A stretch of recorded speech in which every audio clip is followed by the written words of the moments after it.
Chers auditeurs, bonjour, bienvenue à ce nouvel épisode du Balado L'État du monde. Exceptionnellement, on est en retard de 24 heures cette semaine pour la simple et bonne raison que habituellement on enregistre le dimanche. Puis dimanche, donc hier, j'ai passé toute ma journée en Europe en transit, en train, en avion. Donc c'est la raison pour laquelle on n'a pas été en mesure d'enregistrer comme d'habitude. Mais bon, on est retardé seulement que de quelques heures. J'espère que vous allez nous pardonner. Donc, toujours avec moi, mon ami Jocelyn à Montréal. Comment ça va? Ça va très bien, très bien. Toi, t'es pas trop fatigué quand même? Ça va. Je pense que je vais bien dormir ce soir. C'est bien, C'est, Ça a c'est été, bien. comme on dit, une grosse run de lait. Parce que même si ça fait, c'est un vol direct entre Yerevan et Varsovie, mais je ne devais pas me Ouais. rendre juste à Varsovie, là. Je devais prendre un train pour me rendre en Silésie, donc ce qui était en fait jusqu'en 1945, qui était encore en territoire allemand. Parce que Ah pour oui, ceux c'est qui vrai. connaissent l'histoire de la Pologne, en 1945, les Soviétiques ont pris, avec le pacte germano-soviétique, le pacte Molotov-Ribbentrop, lorsque les Allemands ont attaqué la Pologne, les Soviétiques ont fait la même chose quelques semaines plus tard. Donc, Hmm. ils ont conquis l'Est du pays. Puis en 1945, ils ont conservé ce qu'ils avaient conquis en 1939. Et pour compenser la Pologne, ils leur ont donné des territoires qui étaient à l'ouest, donc qui, jusqu'en 1945, appartenaient à À l'Allemagne. l'Allemagne. Donc, j'étais dans cette région-là, justement. Puis c'est drôle parce qu'il y a encore des gens qui ont des noms de famille allemands, mais ils ne parlent pas OK. allemand, ils parlent pas allemand du tout. Ah oui, c'est Mais fini, là. c'est fini, mais on voit aussi l'architecture. On a l'impression d'être dans une ville allemande très typique, là où j'étais. Puis voilà, ben, c'est très intéressant sur le plan historique. Puis en plus, puis en fait, l'ancienne frontière dans la région, c'était autour du fleuve Oder, ce qu'on Ouais. appelait la ligne Oder-Ness. Et puis, mon hôtel était sur une presqu'île au milieu de l'Oder. Donc, je regardais par la fenêtre puis je me disais, tiens, en 1945, ça, c'était la Pologne, puis de l'autre côté, c'était l'Allemagne. Ah, Euh, OK. voilà. Donc, les réminiscences historiques. Oui, c'est ça. Juste des politologues pour penser à des affaires de même quand ça s'en va en voyage, là. Euh, écoute, cette semaine, on a deux grands sujets. Inévitablement, il faut parler des négociations de paix autour Hmm. de la question ukrainienne qui semble vouloir s'accélérer à vitesse grand V. Est-ce que ça va mener à des résultats? Ça, on ne le sait pas, mais en tout cas, on va en discuter. Toi, tu veux nous parler comment on pourrait dire, du manque de réflexion systémique au sein du ministère canadien des Affaires étrangères, qui est une réalité Ouais. depuis plusieurs années déjà, là. Ouais. Ben, je veux profiter, si le mot est juste, de la mort d'un de nos grands diplomates, David Malone, pour revenir sur le fait que on a de la difficulté à penser l'international aux affaires étrangères et je vous donnerai ma théorie là-dessus. Mhm. Puis on glissera aussi quelques mots sur le Venezuela. Oui, On ne effectivement. sait pas ce qui va se passer. Il y a un porte-avions américain dans la région, le Gerald Ford. Est-ce que c'est le prélude à une invasion du pays? On va aussi revenir sur ce que l'administration américaine fait depuis les dernières semaines en bombardant des bateaux. Ouais. Donc, est-ce que légalement c'est toléré? Est-ce que c'est un crime? On pourrait discuter de ces choses-là, puis peut-être, écoute, on fera de l'astrologie. On essaiera peut-être de voir c'est quoi les possibilités, qu'est-ce qui pourrait se produire dans la région au cours des prochaines semaines. Écoutez, sur ce, je commence avec mon sujet, la question de la paix en Ukraine. On en a discuté, on en a discuté, on en discute et on en rediscutera dans le futur. Mais au cours des deux dernières semaines à peu près, il y a vraiment eu une accélération, en tout cas un changement de ton de la part de l'Ukraine, de Zelensky, qui jusqu'à présent me disait oui, on va négocier, mais sur la base de nos revendications. Donc évidemment, les revendications ukrainiennes allaient à l'encontre de celles de la Russie. Mais là, Zelensky, il y a environ 2 semaines, dans un message à la nation, a dit, je pense, on en a parlé la semaine dernière, il a dit que Ouais. l'Ukraine était à un moment charnière de son histoire. que des décisions difficiles allaient devoir être prises, soit accepter une paix qui pourrait paraître injuste ou au risque de continuer la guerre, mais au risque de perdre notre partenaire américain. Donc, on dit au cours des prochaines semaines, des questions importantes comme celle-là vont devoir être tranchées. Et puis, voilà, il y a des négociations avec des négociateurs ukrainiens, avec les représentants du gouvernement américain, donc Marco Rubio, Steve Witkoff et Jared Kushner, le gendre de Trump, qui s'est aussi joint à la délégation américaine autour de la table de négociation.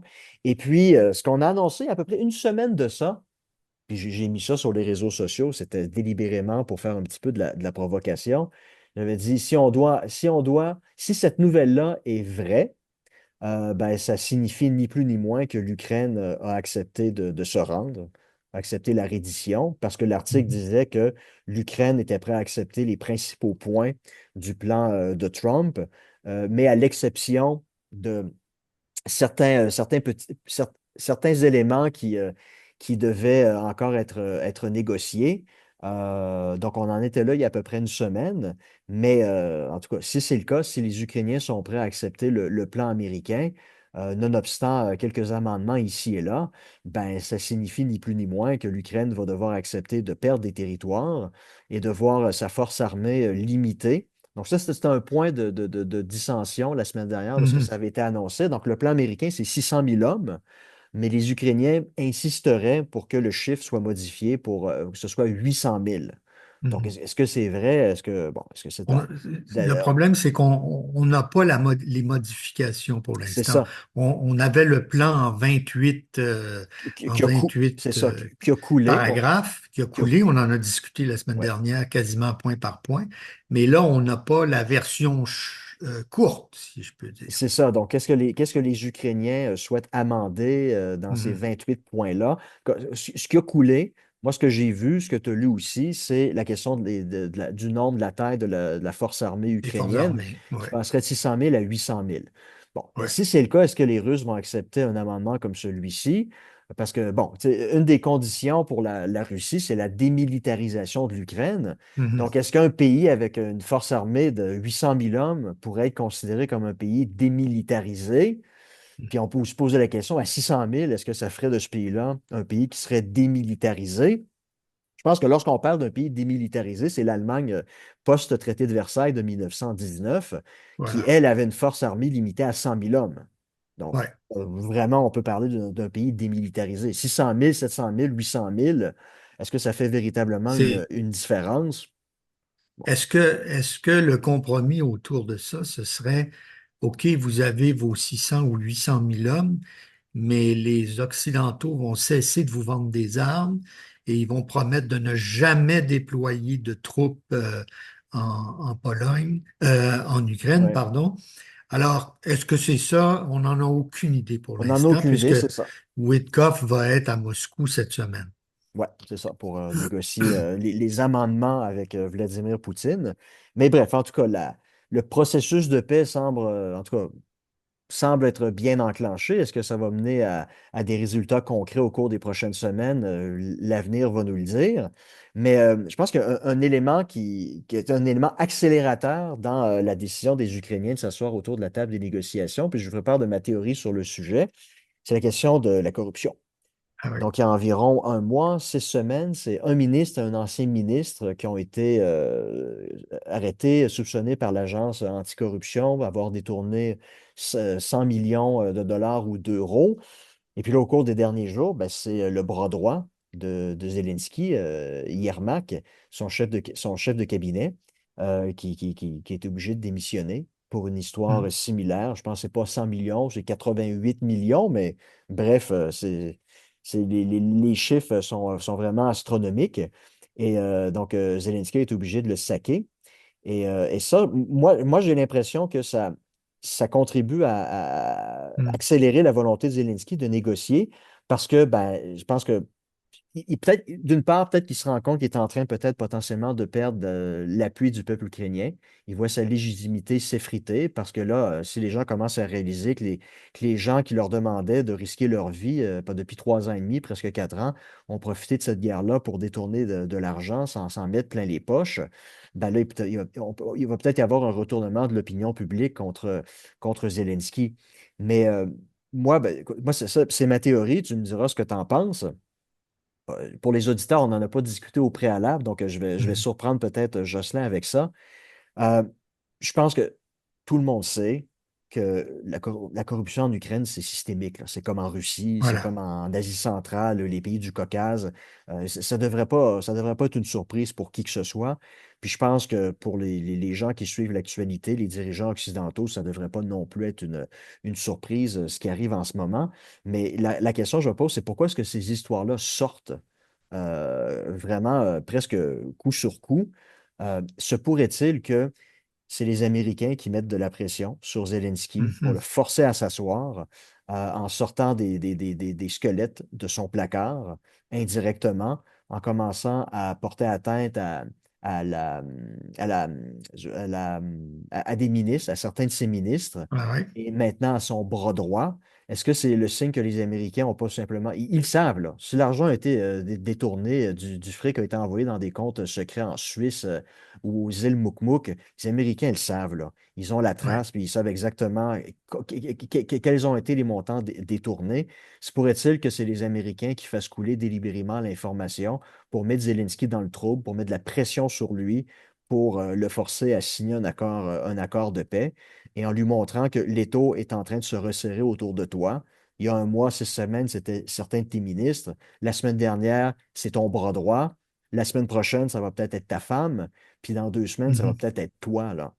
Ouais. Moi, je pense, moi, c'est ma théorie sur le sujet parce que les Américains, ils en ont marre.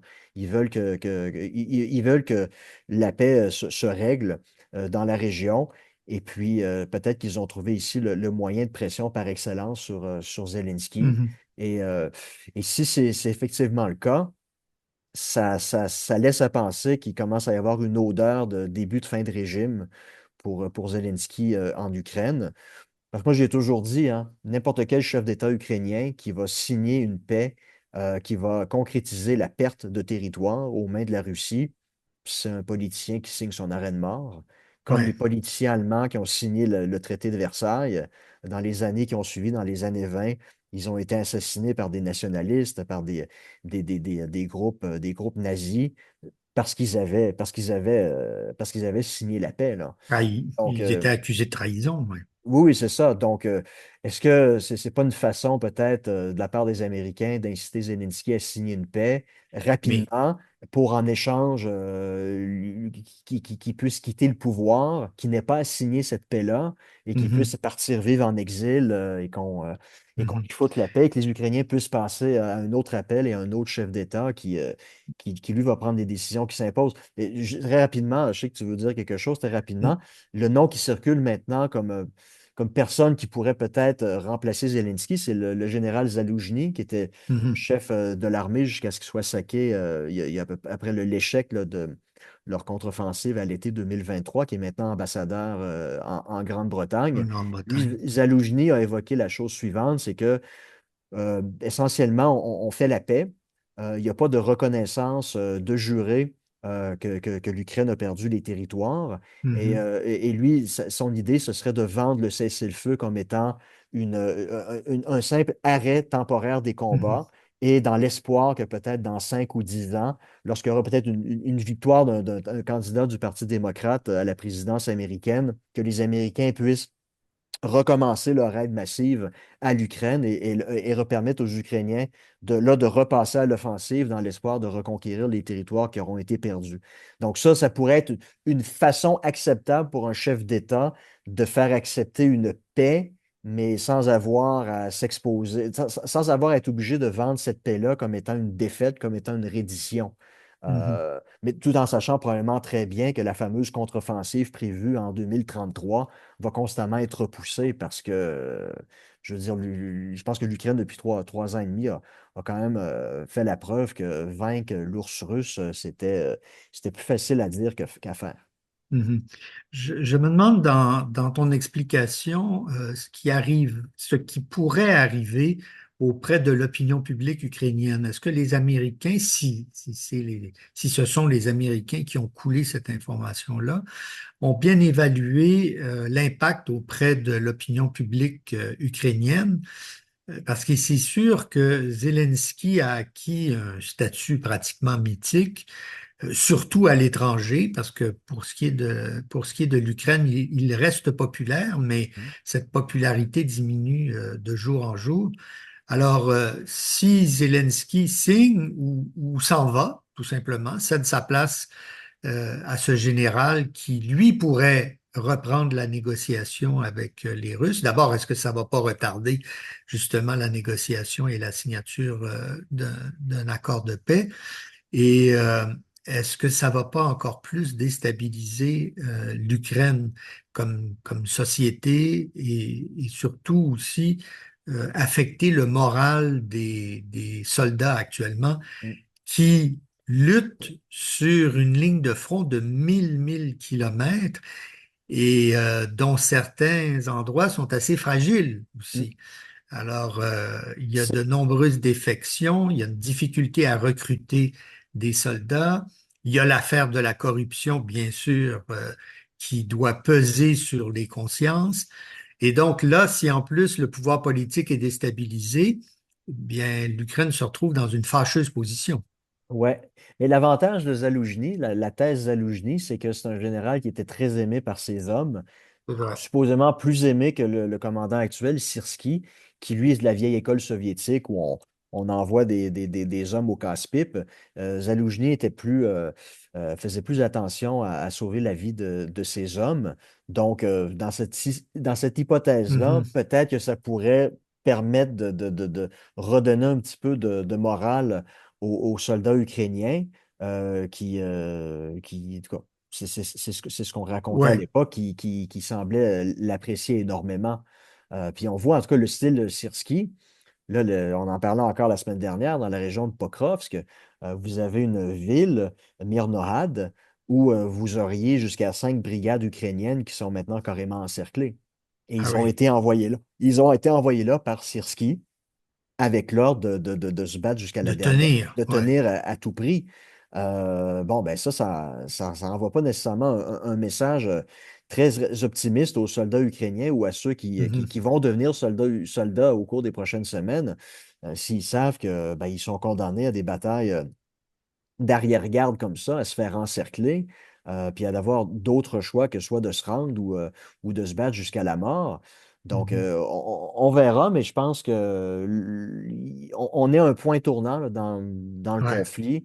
Puis comme je Et- disais, je et- pense il y a un début d'odeur de fin de régime ukrainien. Est-ce que, est-ce que la visite de Zelensky à Paris aujourd'hui même, euh, n'est pas aussi une façon de préparer les opinions publiques? Parce que j'imagine que Zelensky va parler avec Macron, évidemment, de la solidarité européenne, mais qu'est-ce que les Européens feraient si jamais les Américains, entre guillemets, abandonnaient l'Ukraine?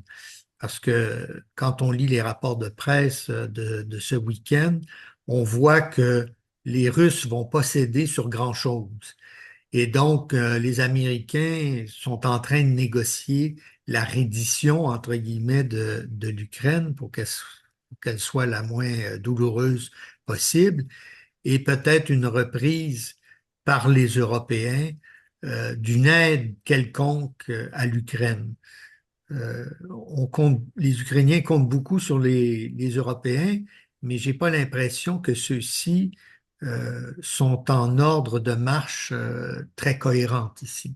Non, puis on a vu aussi l'absence de cohérence, hein. Viktor Orban qui fait un voyage Ben surprise oui, à Moscou, il l'a dit à personne. Ça a d'ailleurs mis son homologue polonais en beau fusil. Il devait le oui, rencontrer au oui, cours des derniers jours, puis il a décidé d'annuler la rencontre. Donc, non, non, c'est ça. De toute façon, la Hongrie a toujours essayé de tirer la couverture de son côté là, depuis le début ouais. de ce conflit-là.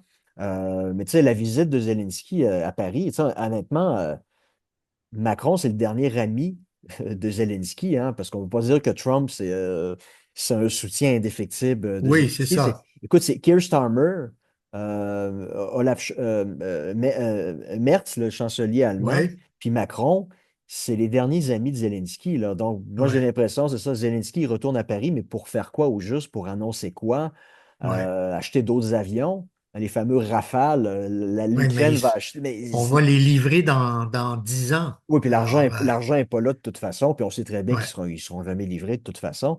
Mais on a ouais. l'impression que c'est comme une façon pour non C'est seulement du théâtre. oui, c'est ça, non seulement pour Zelensky de montrer à sa population qu'il y a toujours des appuis, mais aussi de la part des chefs d'État occidentaux comme Macron, de montrer qu'ils maintiennent leur position Hmm, et qui vont soutenir l'Ukraine jusqu'au bout. Mais soutenir de quelle façon? C'est là où ça devient un peu loufoque parce que l'Ukraine n'a pas, pas l'Ukraine, mais l'Europe n'a pas les moyens de ses ambitions, là. Ils ne mhm, peuvent pas soutenir.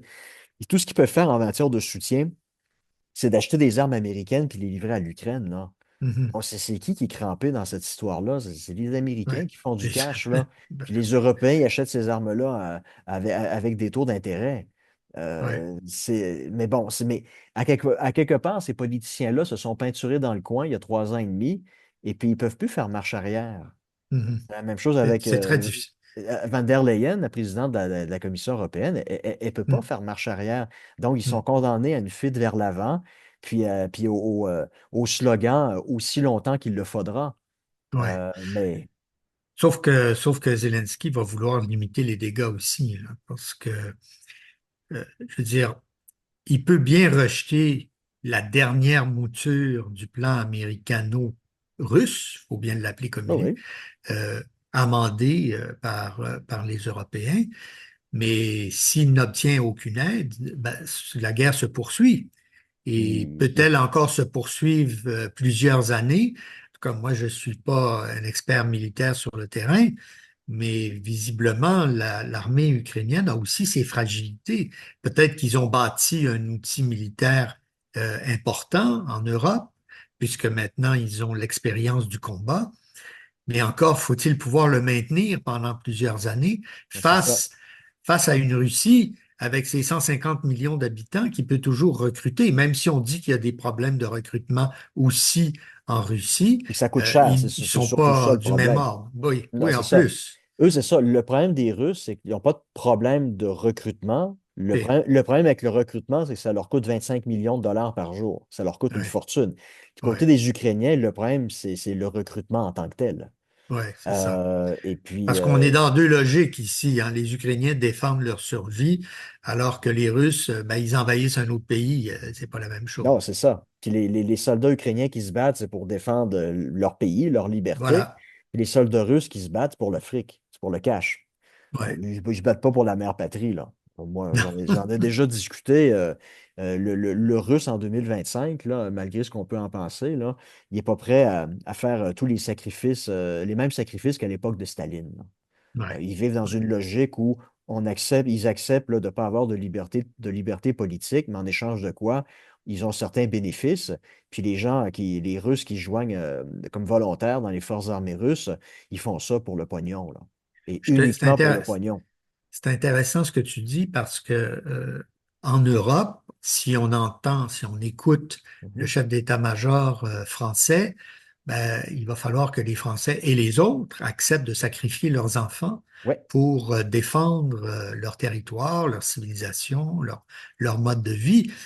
Alors, euh, il semblait dire que ça, cette volonté de se défendre s'émoussait. Ben, ça rejoint un peu ce que tu dis pour les Russes. Et finalement, on pourrait tirer la conclusion que ni l'un ni l'autre parti n'a envie de faire la guerre La entre po- la Russie et l'Europe. ben, peut-être les dirigeants européens qui ont vraiment une attitude vote en guerre. Pour ce qui est de Ouais, la population européenne, écoute, c'est difficile à dire parce qu'il y a un sondage qui a été publié en France où on dit que 49%, ou on va dire 50% des Français disent être prêts à sacrifier leur vie pour la France. Ce oui, qui est... mais oui, c'est vrai, tu as raison. Bon, les bombes n'ont pas encore commencé à leur tomber sur la gueule.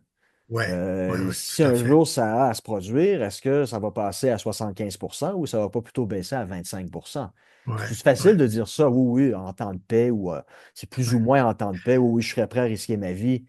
Mais bon, en réalité, Mais t'es- en disant ça, tu ne signes pas un contrat d'engagement de 3 ans, là. il Donc, faut convaincre, en fait, la difficulté de nos dirigeants, c'est de convaincre les opinions publiques que mourir pour l'Ukraine, c'est important pour la sécurité européenne. Je suis pas sûr que cette éducation-là a été faite hmm, auprès de toutes les opinions publiques. Et si même il y a une majorité qui dit on va défendre la France, bien sûr qu'on va défendre la oui, France, mais on ne sait pas dans quel scénario. Alors, ça, c'est une autre paire de manches. c'est Mais donc, essayer de convaincre les opinions publiques de mourir pour l'Ukraine, c'est peut-être une tâche très difficile. ouais, c'est ça. Et puis, mais c'est ça le problème, hein. C'est l'ancien chef d'état-major de l'armée française, là, De Villiers, Lecointre, le général Lecointre, Lecointre, oui, François Lecointre. qui justement, dans un chapitre de son livre, parlait justement, le principal problème en Europe, c'est pas de développer une force militaire. Ça, avec du fric, avec quelques années, Ils ont ce qu'il faut. ça se fait, là. Ouais. C'est difficile, mais c'est politiquement, c'est faisable si la volonté, elle est là. Il dit, pour lui, le véritable problème, c'est la notion de courage. Ouais. Faire en sorte que de demander à des jeunes hommes de, de risquer leur vie pour un idéal. Il dit, Ouais. et ça, c'est quelque chose qui s'est effrité en Occident depuis les dernières décennies Mhm. pour différentes raisons. Puis on peut se dire, est-ce que les gens seraient prêts à risquer leur vie? Pour la France, bon, en principe, patriotisme, nationalisme, bon, ça, je pense que ça serait la réponse facile qui inciterait effectivement la moitié des Français peut-être à risquer leur vie. Maintenant, pour l'Ukraine, pour la sécurité européenne, puis on pourrait même dire, j'en doute, puis on pourrait même dire pour la démocratie, Mhm. est-ce que ça serait un argument qui serait en mesure de convaincre l'ensemble de la population? Tu Mhm. sais comme moi que la démocratie, depuis 20 ans, ça s'effrite. Il y a de plus Ouais. en plus en Occident, là, il y a de plus en plus de gens qui commencent à voir les limites du modèle démocratique pour différentes raisons. Donc, même si cet argument-là devait être utilisé un jour pour combattre la vilaine Russie, qui est un État pseudo-totalitaire, pas certain que l'argument de se battre pour la démocratie en Mhm. Europe ferait l'unanimité. Je pense qu'il y aurait Ouais. beaucoup de gens qui diraient, ben, un instant là, se battre pour la démocratie, mais qu'est-ce que vous voulez dire démocratie? Un système, la Commission européenne, un système qui veut réglementer ce qu'on peut dire sur les réseaux sociaux. En Mhm. Grande-Bretagne, la démocratie, c'est un régime où on peut se ramasser en prison pour avoir tenu des propos sur les réseaux sociaux qui ont rendu certaines personnes mal à l'aise. Mhm. Donc, à quelque part, si on veut un jour inciter les gens à se battre pour la démocratie, l'évolution de la démocratie en Europe surtout, bon, moi je pense pas Et que c'est une évolution qui va mener au développement là, de cet idéal-là de vouloir mhm. risquer sa vie pour ce principe-là. Ben voilà, mon cher, je Oui, pense que pour cette semaine, notre chronique ukrainienne oui, oui, c'est ça. est complète. Eh oui, jusqu'à la semaine prochaine. Donc voilà, parle-nous de... Alors, donc voilà, je vais vous parler de la politique étrangère canadienne et son manque de lustre, en tout cas jusqu'à l'arrivée de Mark Carney, parce que je pense que Mark Carney a quand même fait des choses intéressantes depuis son installation comme premier ministre au mois de mars dernier. Donc, je vais vous parler de notre politique étrangère avec comme point de départ la mort d'un de nos grands diplomates, David Malone, qui a longtemps brillé, je dois dire, à Ottawa, au ministère des Affaires étrangères, parce que c'est ce que je considère comme étant un intellectuel des affaires internationales, un idéateur, c'est-à-dire quelqu'un qui, aux affaires étrangères, était toujours en train de soumettre de nouvelles idées pour faire en sorte que notre politique étrangère soit la continuation, si on peut dire, de celle de Lester B. Pearson, mais surtout apporte un plus aux relations internationales. Alors, David est né à Ottawa très rapidement. Je vous fais sa petite biographie. Il a étudié en France, à l'Université de Montréal, à l'Université américaine du Caire, à Oxford. Il a été ambassadeur auprès des Nations Unies, ambassadeur ou commissaire en Inde. Il a dirigé un institut de paix et de sécurité à New York pendant plusieurs années. Et son grand fait d'armes a été aussi d'être le directeur du CRDI, le Centre de recherche en développement international, qui est une des grandes agences internationales qui finance la recherche sur le développement international. Et moi, j'ai été un des gouverneurs du CRDI pendant quelques années. Et donc, j'ai vu l'action de David euh, dans ce domaine très particulier. Il a pris sa retraite du CRDI en 2013, mais il est devenu le recteur de l'Université des Nations Unies à Tokyo pendant une dizaine d'années. Et là, il a pris sa retraite en 2023. Il est l'auteur d'une vingtaine de livres, en particulier sur les Nations Unies et sur le fonctionnement du Conseil de sécurité, mais d'autres volumes aussi de relations internationales. Sachant, sachant que son cancer de la prostate était incurable et qu'il était atteint de la maladie d'Alzheimer, il a demandé à être euthanasié. Alors, un de nos grands diplomates qui a œuvré dans la période, je dirais, 1990, 2000, 2006, au moment où les libéraux, tant de Jean Chrétien que de Paul Martin, avaient encore l'ambition de façonner une politique étrangère distincte des États-Unis et qui pourrait faire en sorte que le Canada garde sa réputation qu'il avait acquise, pardon, sous Lester B. Pearson. On n'a qu'à se souvenir du ministre des Affaires étrangères de Jean Chrétien, Lloyd Axworthy, qui a été au cœur d'un projet sur la sécurité humaine Mhm. qui a abouti à la création de la Cour pénale internationale, la Convention d'Ottawa sur l'interdiction des mines antipersonnelles, la responsabilité de protéger et bien d'autres idées qui ont été adoptées par la communauté internationale. Et là, c'est pas un cliché que de dire ça.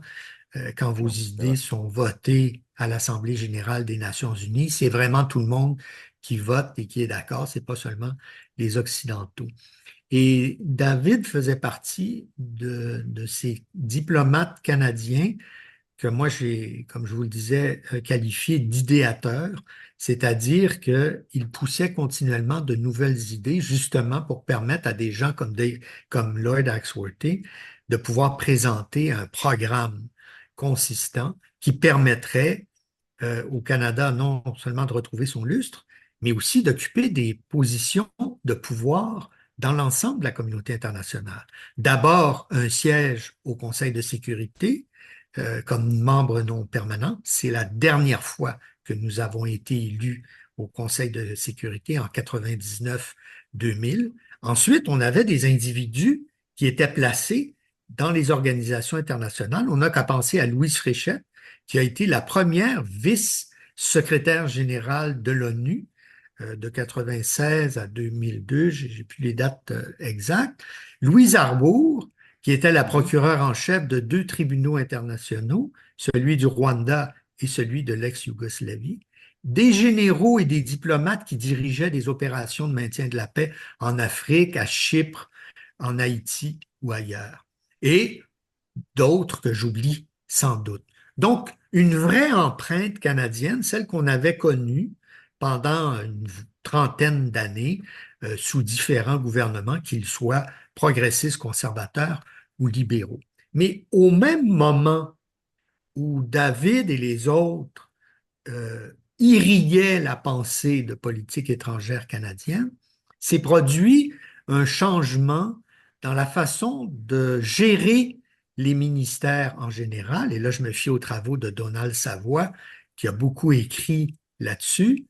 Euh, Se produisait ce qu'on appelle, ce que moi j'ai appelé en tout cas, l'arrivée des opérateurs à la tête des ministères. Et là, si vous vous souvenez, c'est l'époque où on disait à tous les étudiants, il faut faire un MBA parce que c'est la grande voie royale Ouais. pour se placer dans la société et puis s'enrichir. On parle de quelle année à Donc, peu près? De milieu des années 2000 on est ou 2000? ici, moi je dirais, entre 1990 et 2005 à peu près, là, où là, on a cette effervescence intellectuelle aux affaires étrangères, mais en même temps un changement de la garde. Et les gouvernements sont sous pression, effectivement, pour que les ministères rationalisent leurs opérations et ne dépensent plus sans compter, du moins dans leurs opérations, justement. Les programmes, c'est autre chose, mais dans leurs opérations. Et donc, on fait rentrer dans ces ministères des gestionnaires. Souvent, ils viennent du ministère comme tel, mais d'autres, et de plus en plus, viennent d'ailleurs. Et moi, j'ai passé un an au ministère des Affaires étrangères, au bureau du ministre des Affaires étrangères, et j'ai pu m'apercevoir que le sous-ministre aux Affaires étrangères était un type qui venait d'un autre ministère, qui n'avait aucune expérience diplomatique, jamais occupé un poste dans notre système diplomatique, mais qui gérait un ministère des Affaires étrangères. Et le sous-ministre, c'est celui qui briefe le ministre Mhm. sur les grandes questions internationales. Donc, Donc, si vous c'est avez un gestionnaire. C'est c'est un bien ça. gestionnaire. Alors, moi, j'ai rien contre les gestionnaires, mais si le ministre est entouré de gestionnaires, comment fait-il pour réfléchir à la place du Canada sur la scène internationale? Comment fait-il pour dire on aurait besoin de nouvelles initiatives pour relancer notre diplomatie, alors qu'il a devant lui des gens qui viennent de l'agriculture, de l'industrie commerce, Énergie Canada. Là, je caricature, mais pratiquement pas. Ces gens-là arrivent, ils gèrent très bien, mais ne leur demandez pas une idée qui pourrait ressembler à la Cour pénale internationale ou au traité d'Ottawa. Alors, tout ça s'est mis en place fin des années 90, début des années 2000. Et à mon avis, si nous avons échoué en 2010 et en 2020, encore une fois, à obtenir un siège au Conseil de sécurité, c'est qu'on était épuisé. Et toi, ta théorie, c'est de dire que le Canada est entré dans une période où il n'avait plus vraiment de rôle à jouer sur la scène internationale parce que là, les grands étaient dans une lutte de pouvoir. Mhm. Tu me corrigeras si je me trompe. Et donc, le Puis, Canada avait plus vraiment son utilité. puis Moi, c'est j'ai complété ton argumentaire en disant une fonction des affaires étrangères, c'est de réfléchir et de proposer des choses. Alors, si nous avons une faiblesse d'un côté, nous pourrions avoir une force de l'autre côté, mais nous l'avons perdu, cette force. Et donc, nous étions faibles sur tous les tableaux. Et c'est ce que m'a inspiré, malheureusement, la mort de David Malone. C'est une explication sur pourquoi aujourd'hui le Canada est moins présent. J'espère qu'avec Mark Carney, il va l'être de plus en plus. En tout cas, c'est le sentiment qui se dégage de son activisme Mhm. diplomatique. Mais je te donne la parole là-dessus. Oui, c'est ça. Moi, ma théorie, c'est que le Canada a commencé à essayer de marquer sa différence Ouais. par des politiques qui de plus en plus progressistes, qui ont mené maintenant à des annonces là, complètement ridicules, là. C'est quoi, le 4-5 millions de dollars investis en Ukraine pour du déminage euh, Féminin. respectueux des sexo-spécificités.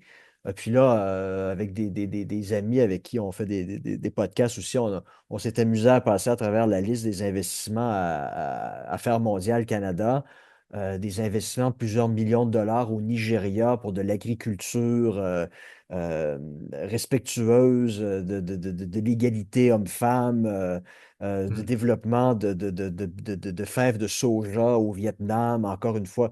Bon, ça, c'est le délire là, actuel qui s'explique par la volonté, il y a peut-être une dizaine, une quinzaine d'années, de marquer notre différence par la promotion de valeurs progressistes qui, dans plusieurs parties du monde, ben, qui sont plus conservatrices, culturellement plus conservatrices, ben, c'est des idées qui passent pas.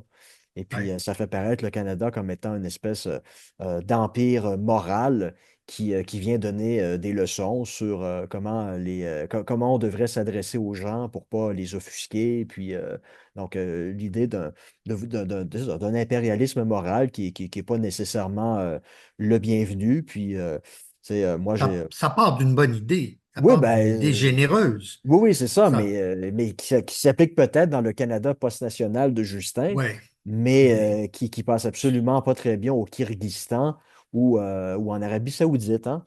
en Euh, fait, il y aurait deux problèmes. Il y a la réalité du terrain quand on arrive avec ces programmes-là. Des fois, ça ne correspond pas tout à fait à la réalité du terrain. Et puis, on est rentré dans un monde dur avec cet affrontement entre la Chine, la Russie, les États-Unis, les puissances émergentes, où ces questions-là sont tout simplement accessoires lorsqu'elles ne oui, sont pas balayées du revers de la main. c'est ça. Dis-moi, est-ce que tu considérais Lloyd Axworthy comme étant peut-être le meilleur ministre des Affaires étrangères que le Canada ait connu après Lester B. Pearson? Je dirais qu'il y en a trois. Il y a Lester B. Pearson, il y a Joe Clark et il y a Lloyd Axworthy. Joe Clark arrive dans la période où justement il y a les transformations de 89-91. Il aura été ministre des Affaires étrangères pendant 7 ans. Je pense qu'il n'y a aucun individu qui a occupé cette fonction Non, aussi c'est ça. longtemps. C'est dès l'arrivée au pouvoir de Mulroney en 84, hein, immédiatement, il a été. Voilà, il a été nommé ministre des Affaires étrangères et Parce que c'est l'ancien opposant à la chefferie de c'était Mulroney, puis l'ancien premier ancien ministre. premier ministre, puis Mulroney Ouais, l'avait défait à une convention. Donc, c'est voilà. la meilleure façon de se débarrasser d'une façon élégante d'un opposant politique. On l'envoie parcourir le monde. Comme ça, pendant ce temps-là, il ne peut pas rester à Ottawa pour fomenter des complots. C'est une interprétation. Mais, euh, mais donc, Joe Clark a laissé une empreinte, ne fût-ce que parce que les événements se déroulaient. Et d'ailleurs, Ottawa a été le siège de la première conférence Est-Ouest post-effondrement du mur de Berlin. Pourquoi? Parce que c'était une conférence sur ce qu'on a appelé le système à ciel ouvert. C'est-à-dire que pour vérifier le désarmement conventionnel à l'ouest comme à l'est, on utilisait des avions et aussi des satellites pour bien surveiller les endroits où on avait dit, bon, ben, dans cette base militaire-là, il n'y aura pas 15 avions, il y en aura 10 ou il y en aura Mhm. 5. Et donc, la conférence à ciel ouvert s'est ouverte en janvier-février 90, si je me souviens bien, avec les nouveaux pouvoirs qui s'étaient installés en Europe de l'Est, et certains des ministres des Affaires étrangères de ces pays d'Europe de l'Est venaient de sortir de prison suite à la Ah oui. chute des régimes, et ils sont arrivés à Ottawa. Et que s'est-il passé? Il y a eu une première rencontre entre les six concernant la réunification allemande. Ça s'est écrit à Ottawa, cette histoire aussi. Donc, OK. tout ça pour te dire que Pearson, Clark et Axworthy, je pense, qu'ont marqué notre politique étrangère. Puis depuis, ben, Bill Graham, Oui, mais il n'est pas peut-être resté là assez non, c'est ça. longtemps. C'est ça le problème, c'est que Il n'y a pas d'empreinte. c'est Les gens restent là 1 an, 2 ans. Quand tu penses que depuis 2000, j'avais calculé à un moment donné, on a eu 16 ministres des Affaires étrangères. 16. 16 en 25 ans. Il y a eu pendant la période Harper, son ministre des Affaires Il y en a étrangères, qui eu restait là très longtemps.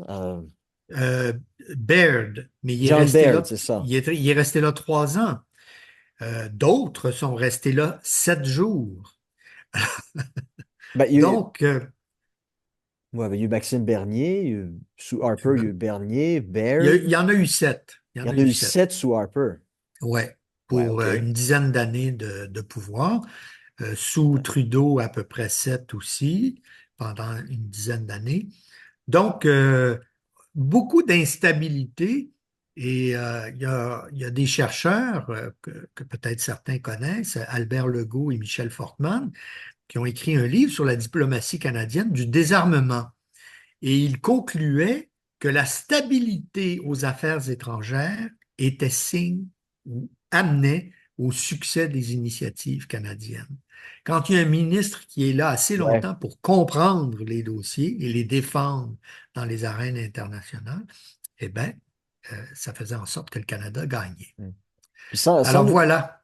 écoute, sans nous révéler des secrets que tu ne serais pas habilité à discuter en public, est-ce que Stéphane Dion, pendant la petite année Ouais, qui est 14 mois. 14 mois qui a été au ministère, est-ce que il avait créé autour de lui une équipe de réflexion?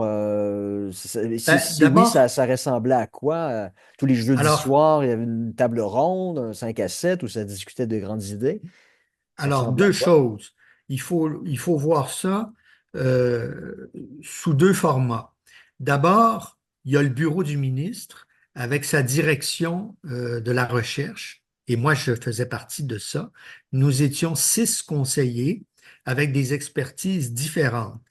Moi, je m'occupais de l'Afrique, du Conseil de sécurité des Nations unies et de d'autres dossiers. Il y avait une spécialiste de l'Asie, en particulier de la Chine. Il y avait une spécialiste du Moyen-Orient. Il y avait quelqu'un qui s'occupait des questions de droits humains, un autre de l'environnement. Donc, ça faisait un brain trust, si je peux m'exprimer ainsi, de 6 personnes compétentes dans leur domaine et qui, à chaque fois, se réunissaient 1 fois par semaine pour dire qu'est-ce qu'on va proposer au ministre pour faire avancer notre politique étrangère. Donc ça, c'est au bureau du ministre. Après, il faut se retourner vers la bureaucratie, Mhm. celle qui est là, Le ministère en euh, tant à que tel, oui. le ministère, celle qui est là alors que les gouvernements passent, et qui, elle aussi, a développé des éléments de politique publique. Sauf que cette bureaucratie-là, elle aussi, elle est en transformation. Parce que pour devenir sous-ministre adjoint, il faut gravir les Mhm. échelons à l'intérieur. Et qui favorise-t-on? Ben, les opérateurs. Et donc, les idéateurs, c'est pas qu'il n'y en a pas au ministère, mais ils étaient bien moins nombreux que sous l'époque de Lloyd Axworthy ou C'était de pas, Pearson. c'était pas eux autres qui obtenaient les promotions nécessaires pour leur permettre Voilà, d'avoir le poids politique pour pouvoir faire pression auprès du ministre. voilà. Ouais. Les David Malone, eux, ils sont arrivés au ministère à 22 ans, puis ils ont fait leur chemin. Raymond Chrétien, enfin, on pourrait les nommer, ceux qui ont marqué la politique étrangère. Mais si vous êtes un gestionnaire, vous montez, mais vous n'avez pas beaucoup d'idées. Entre parenthèses, ben, il y Oui, en a, on dit pas que il y en qu'ils a. sont stupides, là. Non, c'est pas Non, ça. non, C'est pas ça absolument le point. pas. Non, non. Mais c'est juste que il n'y a pas d'effervescence intellectuelle qui sort de là. C'est ça Ouais. que je veux dire. Voilà. Bon, ben écoute, ben merci, c'était très enrichissant. Puis, ben écoutez, ben c'est déjà la fin pour cette semaine. On va vous revoir la semaine prochaine. Et puis, comme on a fait l'année dernière, on avait fait un spécial, une revue de l'année. Puis, on prépare un petit peu la même chose là, au cours des 2 ou 3 prochaines semaines. On devrait être en mesure de mettre en ligne une émission. Similaire ou plus ou moins similaire à ce qu'on a fait l'année dernière avant qu'on entame nous aussi nos vacances de Voilà. Noël puis qu'on reprenne au début du mois de janvier. Donc, on va vous tenir au courant, mais sur ce, on vous souhaite une très belle semaine et puis on se revoit dans quelques jours. Au revoir tout le monde. Au revoir.